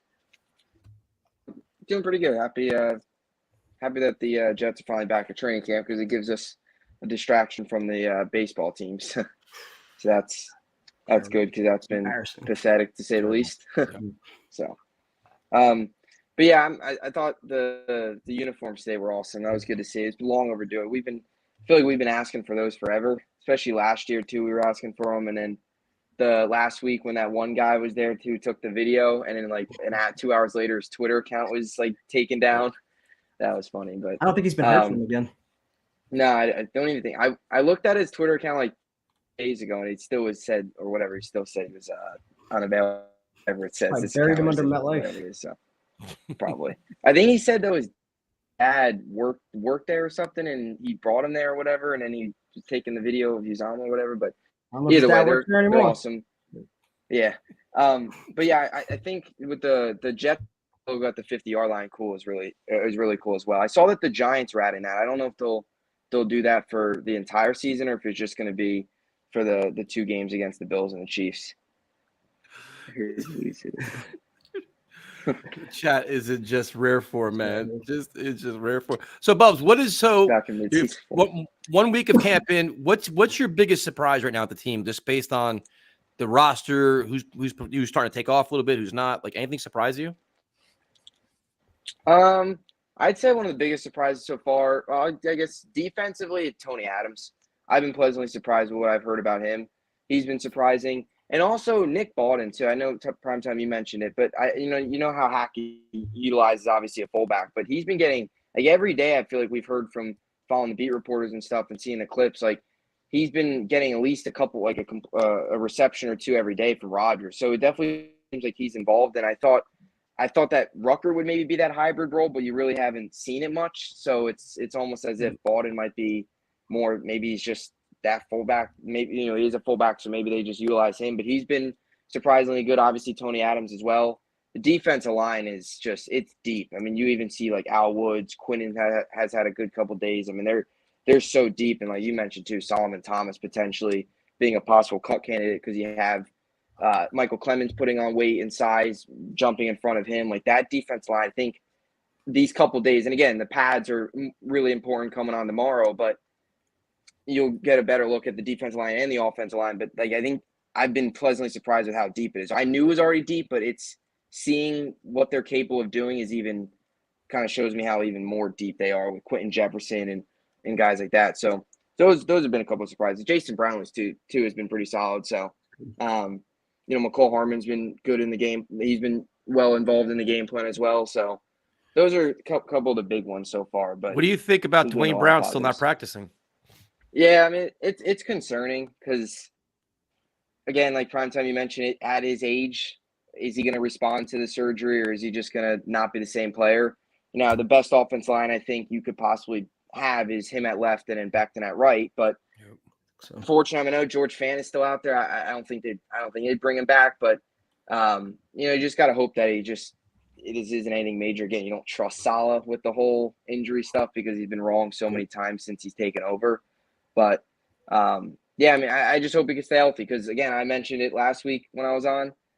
Not even expectations with this offensive line. It's just stay healthy. That's all I want. Like, let's not have week 3, week 4, you're having to pick up the Nate Herbigs of the world off the side of the street and ask him to start for you. So, again, good depth is good to have, but when you're down to your second and third guys at 1 or 2 different positions, it's tough. And especially with Becton, even if he's ready to go, you don't know what his health is. So you all of a sudden, potentially, if Brown's not ready, and let's say Becton goes down, now you're without 2 tackles already. So it's definitely concerning, especially since that's already was a concern going in to now have it more of a concern. But just hopefully he bounces back. Hopefully he's all right. I mean, again, it's only 4 days in, so he's got a lot of time. It's only July, but it's with his age, it's a little concerning. But, I mean, then again, he played through it last year, so hopefully he can find a way to bounce back. But I just worry more like mentally if his body's just not responding and he feels like he can't do a full training camp, then it's like, how long do you wait before him potentially not being ready for week 1 and things like that, or having to start on the PUP list, and then what do you do? Yeah, it gets tough because then Billy Turner, as you mentioned, hasn't been playing well. So do you trust him week 1? You gotta keep Rodgers upright. That's the last thing you need is for him to be under pressure every other play, and that's the biggest issue with this. Every year this offensive line goes through these injuries. Just be ready for week 1. It affects the running game. It affects the entire team, honestly. What do you think about the Mims trade? The offensive line. Yeah, I saw it. We all saw that coming eventually. You guys made a good point why it didn't happen before the draft because you could have got something for him this year. But from a Lions perspective, it was good for the Lions. They got another receiver because they have Jameson Williams, I think, is suspended. And you've got guys like Xavier Gibson, Jason Brownlee, Jerome, all those guys are fighting for that final 6th receiver spot. So I'm fine with it. It wasn't going to work out here. The coaching staff and him seemed to have a rift. He wanted out. It wasn't ever going to work here. He didn't get consistent playing time. He's done. So him and Elijah Moore, you look at that 2020 draft class now, it's a mitigated disaster. The only guy that's left to save Becton, he's the only one that's left that could possibly, because like P. Ryan's gone, Braden Mann's gone, Jabari Ashton Davis gone, Ashton Davis. Oh yeah, David. He should be gone too. Get that cap space. Have Bryce you Hall even seen him in the draft class. Yeah. Have you even seen Ashton Davis do anything at camp, or is he like, where's he? You know what's funny? The one time I noticed him, I swear to God, I'm not even making this up. When the DBs were all doing like individual drills, he did like the basic, like the Hail Mary jump up and catch. Like that was basically what he did. Like deep center field, somebody threw something up and he went up and caught it. And that was the one highlight that I noticed. That's the one thing he's good at. Yeah. So it's gonna be like the one highlight he had last year against Cleveland, the interception. Yeah. All right, so Bubs, I don't know why he's still on the team. I don't know. Got a really, really important question for you. This is a very important question. Are the Mets buyers or sellers at the trade deadline? Sell. What, 7.5 games out of a wild card spot? Would you trade Scherzer? You have to. Because you're not winning the team in the postseason anyway. Him and Verlander. I would trade. If I'm the Mets, you look to trade. Majority is on the table. Like Marte's available, Verlander's available, Scherzer. You could throw I'm putting almost everybody up for trade. Potentially Alonso, but probably not. I'm not touching him, I don't think. And Alvarez. If you give me something significant for Lindor, he can be traded. Something significant for McNeil, he could be traded. Oh, yeah, McNeil's been terrible.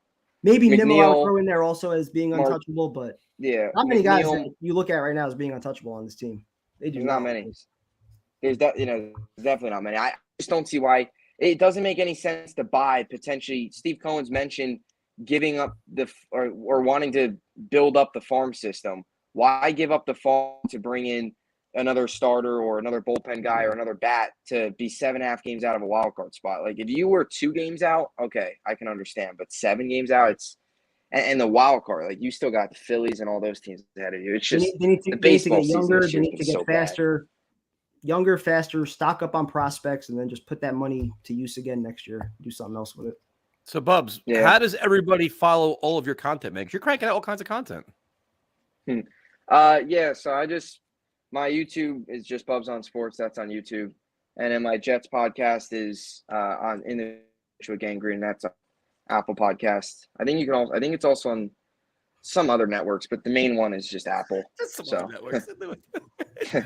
Or there's some other sites because it just posted out. It's like I uploaded through like Podbean. It just releases it to all the other ones, but the only one I really care about is Apple because that's the one I listen to stuff to. So, Bubs, have a good night, man. Thank you. Thanks for having me on. Have a good one. Later, dude. Have a good one, man. He does a good job, though, man. Like you were on the show before, right? Yeah. He does like a really good interview. He's come a long way. He's got a nice setup. He does a really good interview. He does like good content. It's pretty interesting. This is a throwback call right here. I am surprised we got him on the show in July, man. I figured he'd be out the Jersey Shore hanging out, doing his thing, like partying and living his best life. A throwback call? Wow. All right, let me go mute my TV real quick. I'm sorry. Wait. What are we doing? Come on, man. This has never happened before. Come on. Never happened before. What? You came on the show how many times? That's what I'm saying. I get one, right? I've never forgot to like the TV before. We have higher standards now that Aaron Rodgers is here, man. Oh, I'm sorry. I forgot I have to look professional for all the new fans. My bad. I gotta look better. He's drinking. How are you guys doing? I'm glad you're comfortable, man. This is fine. It's been a long time. Yeah, I'm sorry. I really thought I'd have time this summer, and I've been working a lot. So you're looking jacked. They're saying. Oh, am I really? You hate Elmo? I didn't hate. What? That's what I heard too. Wow. I heard there's some rumors going on. I hate Elmo. I'm not gonna lie. I did miss when Elmo became a thing, though. I literally remember I was gone for a bit. When I came back, everyone was like, "Say hi to Elmo." I was like, "What's going on here?" I know that happened. Hi, Elmo. But all right. So talk to me, man. What do you think about these new throwbacks? Nobody forgets, man. The chat never forgets. Get over that one, yeah. I'm really excited. I like them. I'm super excited because we're gonna be hi Afrim. Oh, I love Afrim. Because we're gonna be wearing it at the first game. I'm gonna be going to that one. Hopefully, I'll be able to make it to the tailgate finally. What do you mean? Hopefully, how hard is it? You're gonna know exactly where we are. I'm gonna joke. So the last 2 times I've missed it. Remember? Yeah, you got there late.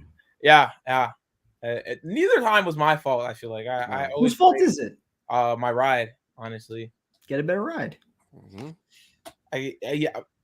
I can't really do that since he's been there since I was born, so there's nothing I can do about it. That one. All right, so we may see you week 1. You like the throwbacks. What were your thoughts on the Mims trade? You will see me week 1. We'll see. The Mims trade, I'm okay with it. It kind of felt weird, the timing of it all. Maybe it was just like getting rid of a headache you don't really need. I personally have thought he didn't really have a chance to like make the team over the past few years. Like I think 2 years ago was like the most damning when we had like people hurt, or a year ago was it? We had people hurt, and then what is he? Do you still think DJ Moore is better than DK Metcalf? I never said better. I said he's just as good.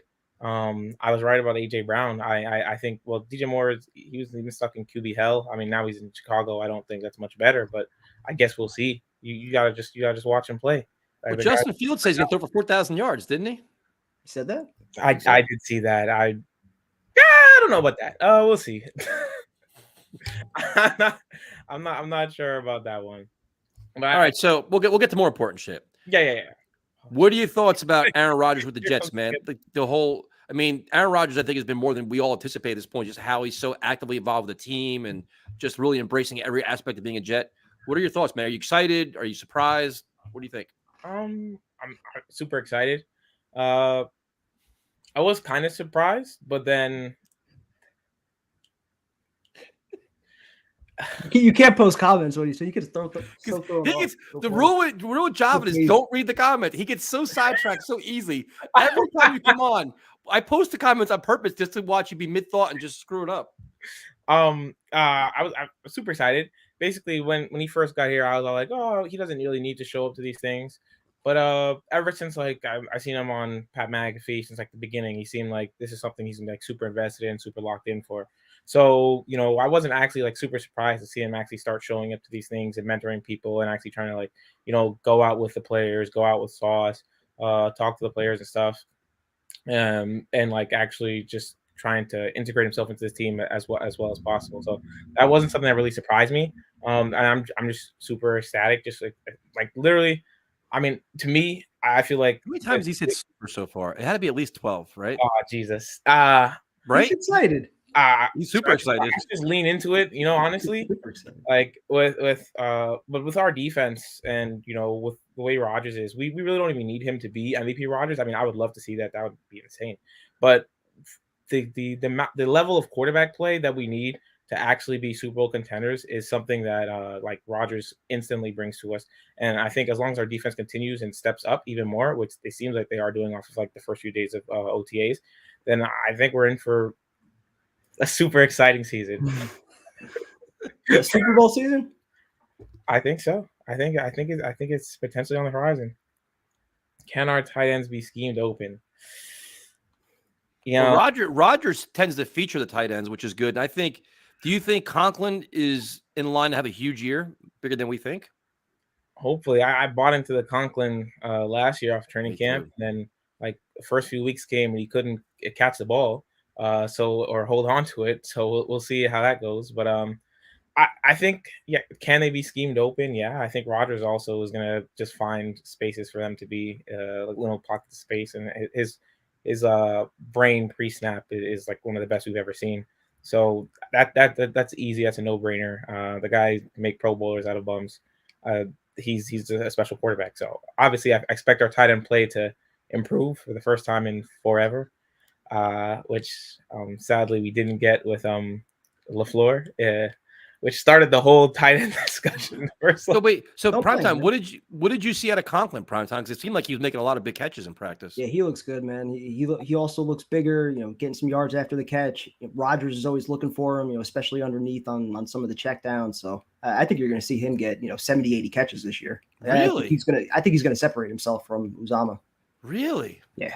He's going to be their featured tight end. Absolutely. Sorry, I was not. I agree. I wasn't questioning what you were saying. I read sorry, I made a face. I felt like I looked disrespectful to you. No. No, you're good, man. You're Yeah. just sidetracked again. You can't. You Okay. just can't stay focused on the show. It's not about you in the comments. Okay. Well, one of the comments was okay. He said it was a joke. I literally random man. He tried to bait me. Honestly, with that Gase thing, I was like, "There's no way I said that." Because you're easy to bait. I am easy to bait. Literally, he got me. So what are your expectations going into the season, man? Are you thinking this is a Super Bowl contender, or is it like contend for the AFC East and see what happens? Like, where do you sit with this team right now? I think I always try and stay on like the cautious side of things. But honestly, I view us as a Super Bowl contender team. I want us to That's first. cautious. No. I mean, I'm saying first. I'm saying, look at AFC East. You know, let's try and see if we can win this division. Go as far as we can with that first. See where that takes us, and then at least get a wild card, make a run at things. The most important thing to me is making sure the defense doesn't take a step back. I think that's like the biggest thing. We know we have Sauce and Reed, Whitehead, but I mean, we're seeing Clark, so we're seeing like Adams is playing well. We'll see about how the second safety position works out, because for the last few years we've kind of had a drop off with one of our safeties. So that's important. Is Sherwood going to actually step up? Is Quan actually going to come back? What do we know about that? And then I want to see big things from the defensive line. Johnson, I want to see a breakout year from him. I don't know if taking Mims' number is the best idea, but I think he's a great player, so I don't think it's like a cursed number or anything. I got a question for you. If you could have like a lateral season from the defense, would you sign up for it? Because last year, I mean, they were top 5 defense, but I think they were also like 29th in takeaways. Yeah. So would you be okay if we kind of had the same thing again this year? I would say probably not.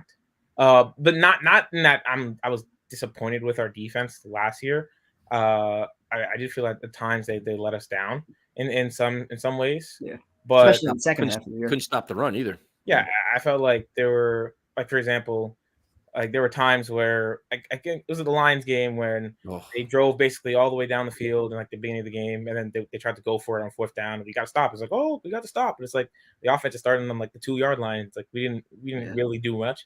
They had trouble getting off the field a lot in the second half. So I feel like I would rather have us take a slight step back in terms of giving up yards and sometimes even giving up points if it meant we got more takeaways and we scored more using the defense. Because I do think we have a quarterback right now that is going to put up points for us. We're not going to be in those games where it's like the defense can't give up points and when we lose. So as long as we're getting more takeaways, and I also feel like we have, like, I think Sauce, I want to see Sauce like elevate even more. And I'm not like putting all the pressure on him or anything.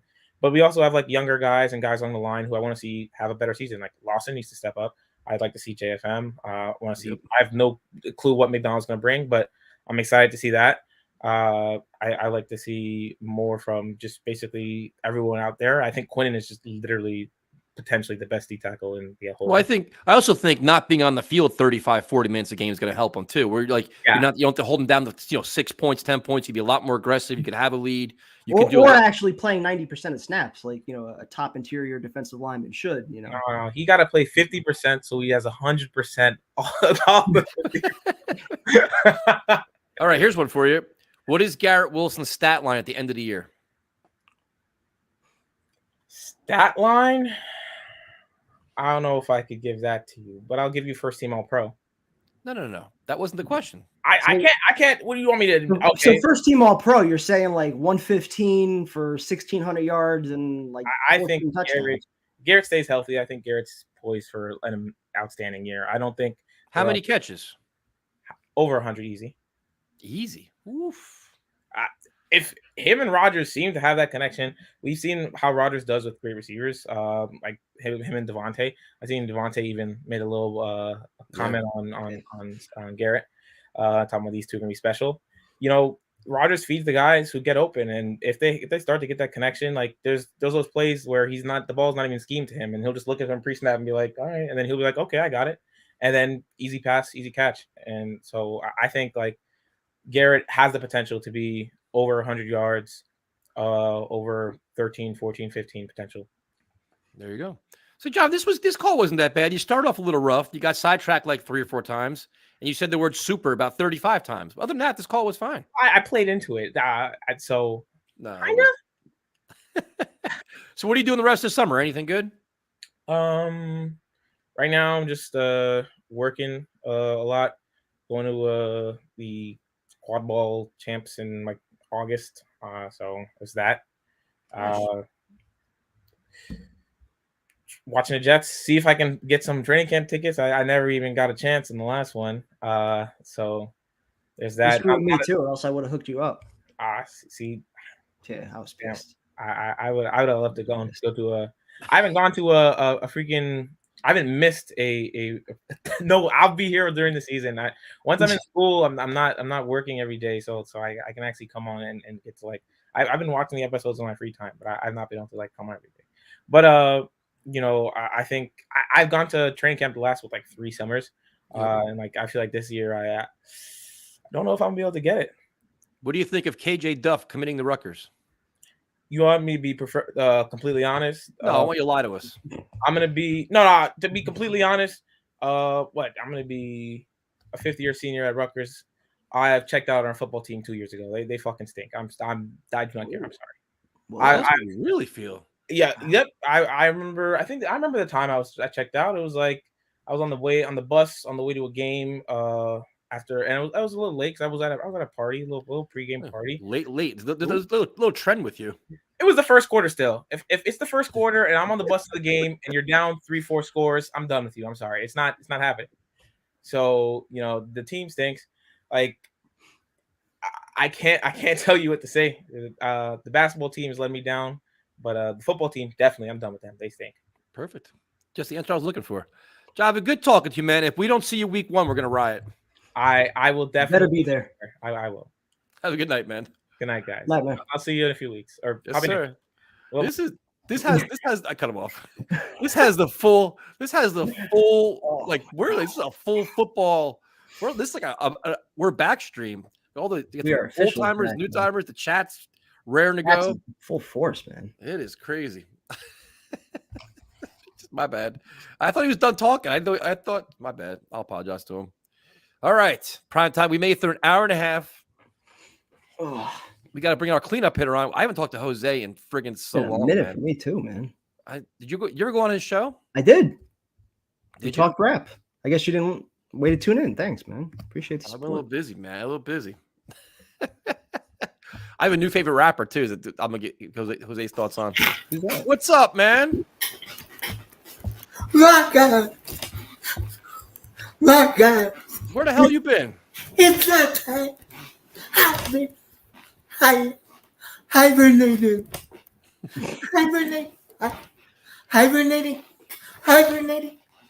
Getting ready for football season.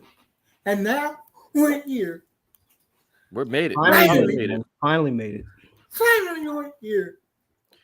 So I have a question for you, Jose, before we talk football. Yes. What are your thoughts on NF? I like NF. I know that guy. I like NF. I like his last release is good, man. I like it. He's got some. I liked him. I always knew of him, but I didn't really follow his music too much. But now I follow. I like him, man. My Stress is real good. If you never heard that one. Yeah, that's a good one. I like the song Hope he has out now. There's like 3 or 4 in there that just really good. Options. The Options, another one. See, I know some music. Anyway, I have Let's transition. I have a question for you, Tyson. Oh shit. Saturday. Poirier or who's he fighting? Gaethje. JG. Yeah. Poirier. I think Poirier beats the brakes off him. Just checking. I think Gaethje's it's a great fight. I'm looking forward to it. The whole card is good. But I think Poirier is just a little bit more well-rounded, a little bit just more powerful. What do you think, Primetime? I was going Poirier too. Yeah. Better grappler, right? Yeah, he's just his boxing is legit too, man. He's just a good striker. Great fight though. Can't wait to see it. I just needed your opinion. I'll probably be wrong, so you can tape this and be like, yeah, you're completely wrong, but because you're the coach. No, I'm listening. I'm not a guy. It's just I just love fights, man. I just that kind of stuff. That's just a great matchup. You know, is the McGregor Chandler fight actually going to happen or no? What's going on with that? They're jerking around with it because Connor's wasn't in the drug testing pool yet. I was going to say, it looks like he deflated over the last 3 months. If you look 100%. At the before and after pictures, holy shit. He sure did. Allegedly, PT. Yeah, Don't wanna between get- Connor, between his coke and his steroids, man, these guys are just a mess, man. Allegedly. It's such a shame. Allegedly, please. Allegedly. Allegedly, that's right. Well, like, I gotta take care of you guys. I know we create problems for ourselves, man. Can And we're not even in Vegas yet. you imagine? It's gonna be bad. Oh, Jose, how's your summer going? Hot, but good. Got my chair back. Well, that's There good. you go. That's good. I'm happy. Gonna be doing a collab with Luca on my channel on Thursday. The Who's that? Luca that's broadcasting Who's right now that? at the same time as us. Sorry, guys. Sorry, guys. You're good, man. No worries. Hey, Good it's deal. not my. Hey, I don't control what he does. Nah, dude, I don't care. I'm kid. Dude, I can honestly, I don't care. I I'm know. just messing around. I know. That's the best thing about having a team that's good. There's like 4 million YouTube channels now, so now it's like you can't even keep track of all of them. Hey, That's funny. It's pretty wild. so, PT, What's up? got a question for you. I've got answers. It's this. Elmo, how are you? Sorry, Elmo. I was on Twitter at the same time. My apologies. Look at this. He's Hey, multitasking Elmo, right now. what? I was multitasking. Primetime can't even do that. That's impressive, Jose. We're gonna go there. Who's keeping Twitter, Instagram, and YouTube updated the last 2 days? Of Oh, class? goddamn time, man. It's been Anyway, had the whole summer off. I was doing anyway, videos. I was doing shorts. I was cutting up stuff. PT. What's up? My question for you is, it's not about the Mets. Don't worry. You're I'm good. not gonna go Hey, there. hold on. Did you see this? Hold on. We got breaking news. Javid iTunes joined the ranks as those starting a channel that streams Monday, Thursday evening during the season. You Now he's competing with. couldn't have He's said not that serious. one. He's not serious. That's awesome. He's not Nah. serious. Now my question for PT is, Good though. Good. it's the Good. second. It's the second day of training camp, and players are already fighting. What the hell? I wouldn't say fighting. It was more just, a little bit of rough stuff after the whistle. I think Solomon Thomas threw kind of a punch yesterday, but nothing, nothing connected. Nice. It wasn't anything crazy. It was broken up in like 10 seconds, and they were back to drills. So that stuff happens every single year at every training camp. Yeah, but Good Morning Football had to make a whole segment out of it this morning. Of course they are. That's what they're gonna do. I'm like, oh, let me ask. And then I'm sure we'll see it again on Hard Knocks, and it'll get brought up again. It's what it is. Funny story. I was actually on Hard Knocks once when they did the rap. When they did which one? The rap. Oh When they shit, came back to LA. that's awesome. Which episode? I'll go check it out. One with the guy with the that believes in mermaids. With What else? mermaids? Yeah, there was a guy that believed in mermaids. I don't remember that one, but I will now Google it and try to watch it. So, Yeah. Tyson, you all right, that's believe. awesome. Am I back? Oh, Am I welcome normal back. again? Yeah. Jose, Welcome thanks for back. calling. Thanks for calling in, Jose. We appreciate it, man. Thanks, guys. Love you guys. Have a good night. Love you too, man. Be good. Night. All right, we will go to Brian. Brian, what's up, man? Hey, how you doing? I don't Yeah, want what's up, man? a second-time caller here or whatever. You're a And, veteran now. Yeah, right. I don't want to blow Jose's closing record here because looks like I'm after you now. interrupting that, but he's going to be a legend. We know that, right? Of course. I just want to talk about those throwback uniforms. I really they bring back bad memories for my generation. I don't think I'm not hearing people speak out on the cast about that, but geez, I mean, the second change started before those uniforms, and those uniforms were more of an offensive showcase. They were going to Joe Walton, and the offense was he was taking over as new coach and everything like that. And they had good years in like '86 or something like that. But the Giants won the Super Bowl in '86. We went 10-1, and then we lost like 5 in a row. We had a whole Kenny O'Brien got hurt. Yep. Yeah, and then we had I don't know which year, if it was, I don't think it was '86, but it might have been. I think it was like in '82. Maybe it was with Gastineau and a double in Cleveland, and it was That was like that year. The passer. Yep, Yeah. that was that year. Yeah. So So wait, so you're against the throwbacks? well, they're throwing back to something that we threw out when Parcells came. He cleaned house and said, "We're going back to '69." You don't love that old logo though. It's just like I think the logo looks sharp, man. I like that. Like that's like a True Jets, right?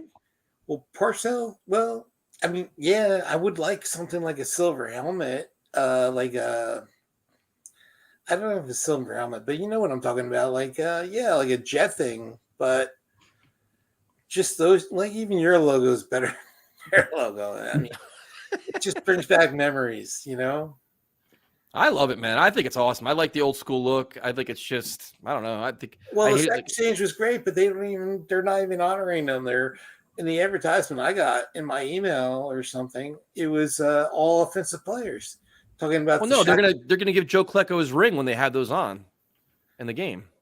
Well, yeah, of course. I mean, yes, Joe Klecko. I mean, God, that was and Revis, right? No, but like during the doing it season, separate. yeah, they're doing separate. Revis, like when Joe Klecko, they're honoring at the stadium. The Jets will be wearing the throwback uniforms for that game. Oh, okay. Well, yeah, no, Klecko earned it, no doubt about it. Yeah. Yeah, prime time. Yeah, just going like to the look of the uniforms first. I mean, I don't think there's a cleaner look than that logo with the old school Kelly green. That's just my personal favorite. Well, But, coat type.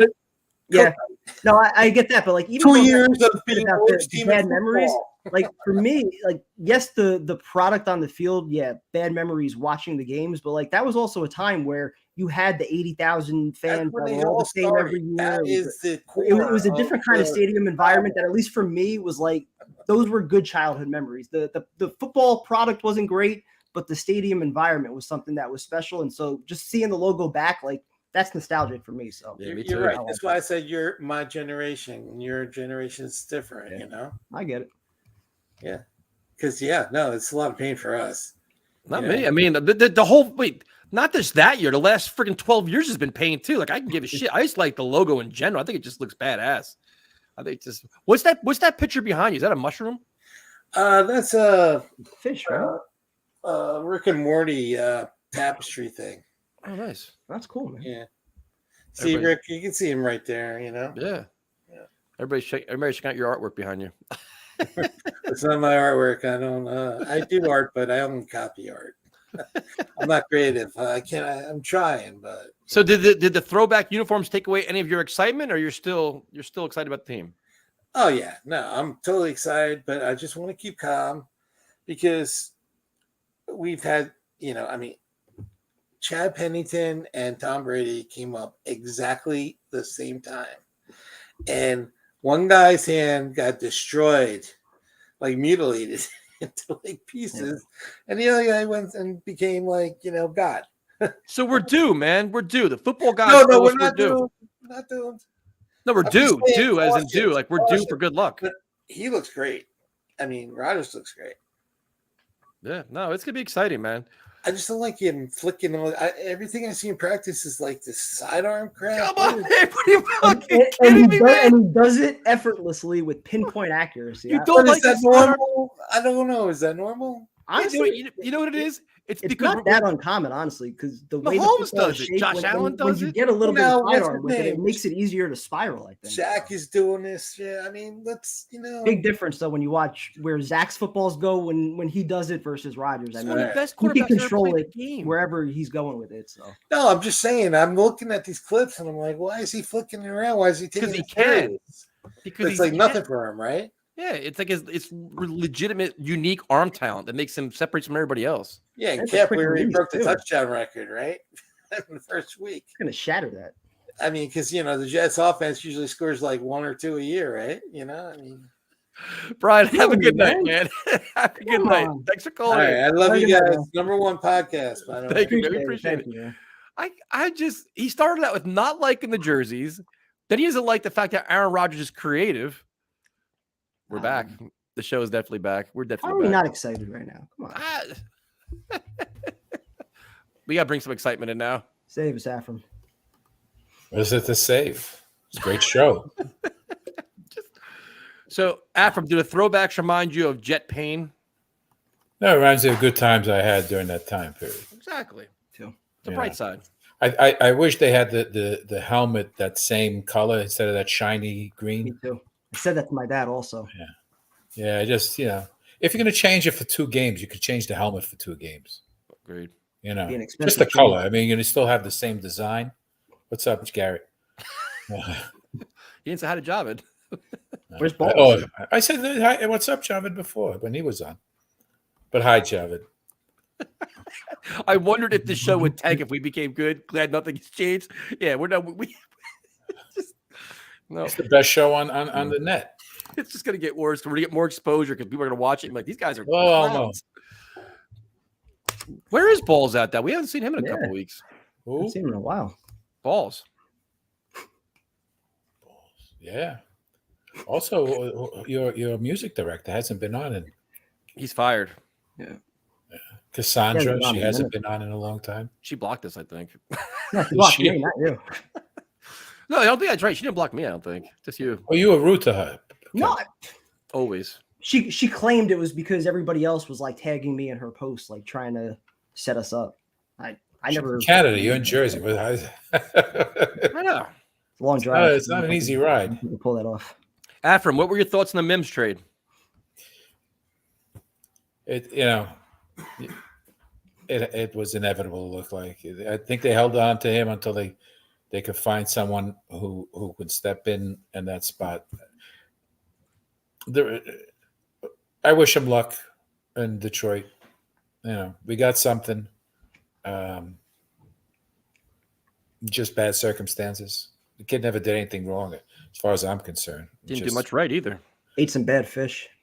Yeah, pretty much. Some bad penalties. Yeah. Drop passes. No, that's all. So LaFleur, I think, and him didn't gel well. So, it is what it is. Players move on. Players come in. Let's focus on what we have now. Yeah. Hi, Afram. Any tips on how to create cap space so I can afford playoff tickets? Hey, speak to Joe about that. Send a letter to them. Tell them you got an issue, and then they'll probably send you free tickets. Where were you last Thursday? They missed you on Jets Turbulence. Sorry, I'm on. I couldn't even come on now. I had to finish a call. Look at you, Mr. Big Shot. Yeah, I don't like to take calls like You're this. running numbers right now? No, it's just other things. But so here's a question for you. What are your thoughts on Dwayne Brown still not practicing? When will you be concerned? I'll be concerned if he's not taking any snaps during preseason games, because there's a lot of guys, veterans that sit out a lot of times training camp. They just need to rest, and then they're ready for camp. So we'll wait and see.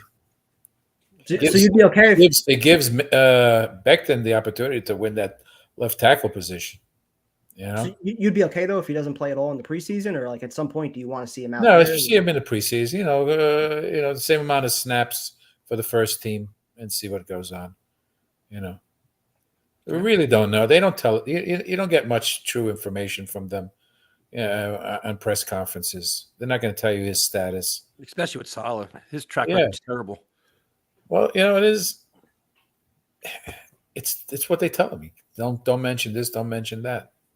I always told you, whatever they say is never going to be what you want to hear. Mm-hmm. They're always going to paint that positive picture. So how would you evaluate Primetime's training camp coverage? Would you say it's very good? He always does good. Thank you. Okay. Just want to see. Give your because you're a pro. You're very critical of all. Do you ever take video this way instead of this way? No, because the app that I use to edit it it becomes much more of a pain if I do it horizontally. Because you get the full landscape view.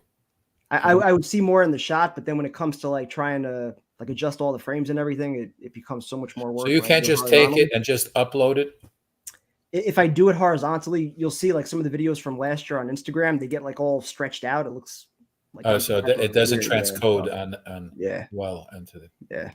Yeah, because Primetime, we appointed Afram our director of IT services. Okay. So if you have any issues, just contact him. Look at that beautiful setup. Look at him. That's awesome. Very professional. You might be a little disappointed though with the last video that I put together because it was 16. I was telling Tyson before we got on, it was 16 minutes of like highlights and footage from the 2 days of OTAs. But once I uploaded all the videos, I don't know what it did to my app, but like it was on like overload and it kept crashing every time I tried to adjust You do it through your phone? Yeah, it's all through my phone that I do it. What about taking it off your phone onto your laptop and then pushing it through YouTube? Yep. I feel like doing it on my phone is easier just because I usually just upload and download. You'd be amazed. Right on hook it up. What do you have, an iPhone? No, Android. Android, just get a USB-C cable, put it in and USB, boom. It'll pick it up and then just copy and paste and then just upload and see how it looks. Yep. Do it with one file. You'll be amazed. I think YouTube does a better job transcoding it, rendering it better on the screen versus the cell phone. Cell phone, I think if you just take it, if there was a way to just upload it direct, it might work, but who knows? I'm an Android guy myself. Normally, the app that I use works really well. It was just I think I uploaded way too many videos like all at once, and it started screwing it all up. So, hey, give it a shot. Worst comes to it does the same thing. Yeah. But Afram's been a lifesaver, man. I call him all hours of the day and night. Like he's like, I'll be logging through. He logs into my laptop. He fixes all my mistakes up. He's like, all right. That's what I do. That's what I do. That's all. I can't wait. I really just can't wait for this season to start, even preseason. I like when Afram gets impatient with me when he knows I'm fucking things up, and he's just like, hit the button, man. Hit the button. It's gonna be fine. I said, you guys just you follow direction. It goes well. When you don't follow direction and you start going off the pace, it doesn't go too well. Can you teach Mojo Jets how to steal his neighbor's Wi-Fi? There are ways. Yeah, there are ways. But why would you? Cheaper. It's easy now. You can get it anywhere. That's true.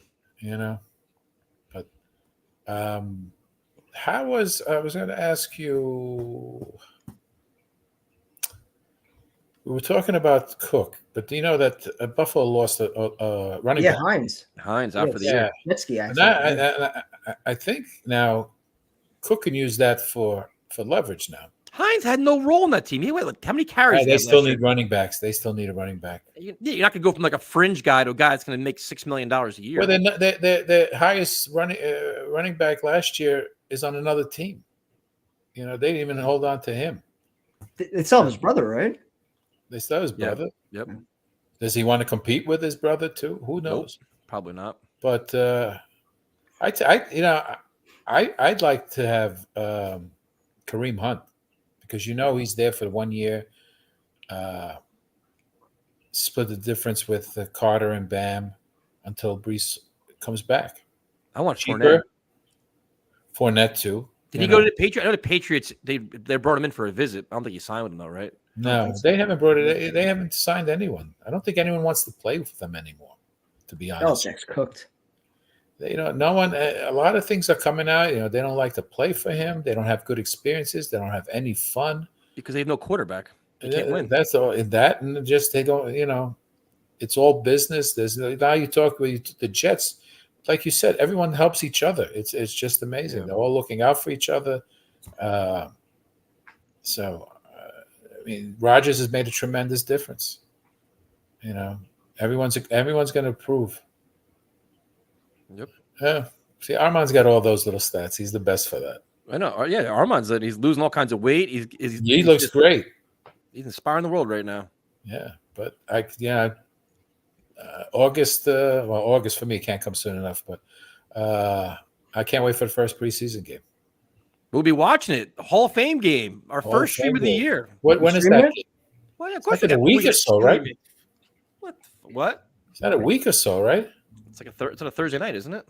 2 weeks, right? Is it Like 2 10 weeks, days? right? It's 2 weeks. Yeah. It's about 2 weeks. Yeah, that's gonna be great to get to see Rodgers. Probably did Rodgers take like a round? He doesn't even get dressed for the game. The starters don't even dress for that game. Really? Do you let him take a snap at all in preseason or no? No, Really? not a one. Nothing. Yeah. I want to do one series, hand the ball off, and get up. That's fine. I'm good. It'll be old Zach. It's a week from Thursday. The game. Week from this Thursday. It's okay. So it is next Thursday. Yeah. Yep. Yeah. August 1st. Prime times. Are we going to stream it? Well, of course we're going to stream it. The Hall of Fame game. We got to watch our team debut. I didn't know if you were going or not. Is that an 8:00 game? It's got to be. I think so.